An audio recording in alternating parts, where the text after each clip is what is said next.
When you walk into a room, the first thing that decides whether people will respect you is something you cannot see, yet you can feel it instantly. It is that invisible moment when a person looks at you, measures your presence, and silently decides whether you matter.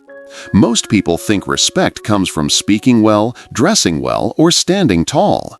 But respect begins long before you say a single word. It begins with something far more powerful, something most people never master. I learned this lesson on a night that changed how I understood human psychology. I was attending a community event, and I noticed a man named Haroon standing quietly near the entrance. He was not loud, he was not charismatic in the usual sense, he was not the center of attention, yet people gravitated toward him naturally. They leaned in when he spoke, their shoulders relaxed around him, and they walked away smiling as if a burden had been lifted. I watched closely, trying to understand why. He did not speak much, he did not dominate conversations, he did not try to impress anyone, yet he commanded a level of respect that even the most confident people in the room failed to receive. Then I saw it. Haroon had mastered a habit so rare that only a handful of people ever practice it consciously. His secret was presence. Deep, sincere, undistracted presence. When someone talked to him, he gave them his full mind. Not just his ears, not just polite nods, but his complete attention.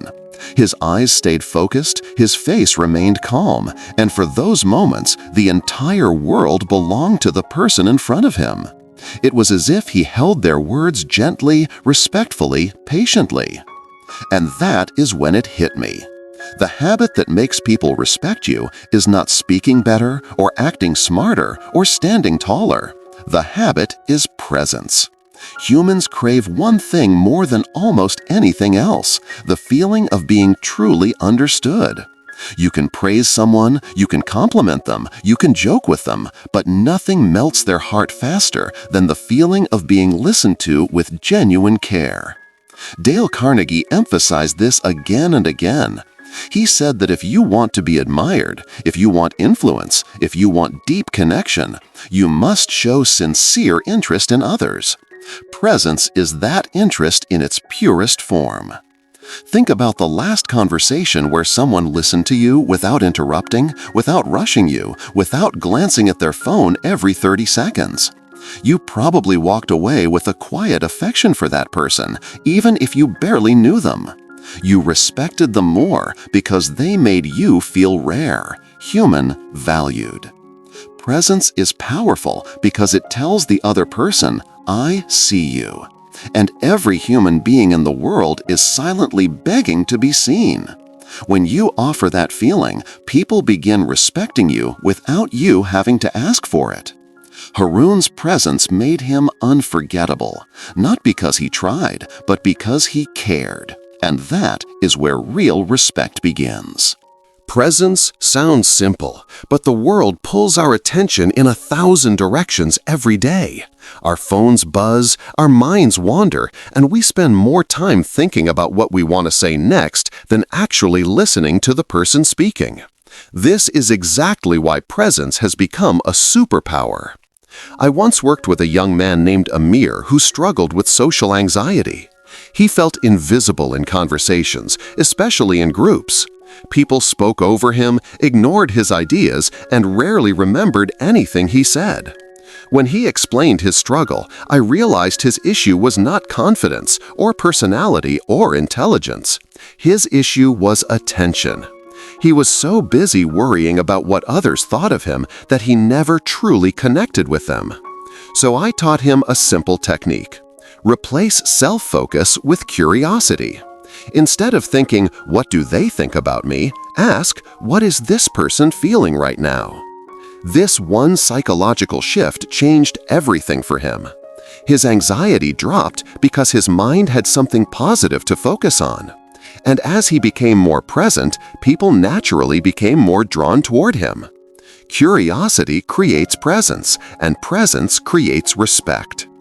Another powerful technique is strategic silence. Most people rush to fill gaps in conversation because silence feels awkward. But silence is actually a sign of calm confidence. When someone finishes speaking and you pause thoughtfully before replying, it shows that you absorbed their words fully. This small habit makes people feel valued, which makes them value you back. Presence also means not interrupting. Every interruption, even the well-intentioned ones, steals respect. When you allow others to finish their stories, you communicate patience, you communicate maturity, you communicate emotional intelligence. Dale Carnegie wrote that people love to talk about themselves, and if you encourage them, they will admire you without knowing why. Think about the people you respect the most. Chances are they listen more than they talk. They let you express yourself without rushing you. They make you feel intelligent when you speak. And because they make you feel good about them. That is the psychology behind presence. The human brain forms emotional bonds with people who make it feel safe, heard, and understood. And that bond shows up as respect. The rarest human skill is full attention, and the people who master it become unforgettable. Presence is not just about listening. It is also about how you speak. The tone you use, the pace you choose, and the emotions you control all shape whether people respect you or dismiss you. There is a method I call the slow tone technique. When you speak slowly, clearly, and intentionally, people automatically lean in. A calm voice creates an aura of confidence. It tells others that you are not desperate to be heard. You are simply sharing something meaningful. People respect those who speak with purpose, not pressure. I met a woman named Sana who struggled with being taken seriously at work. Colleagues interrupted her, ignored her ideas, and often overlooked her contributions.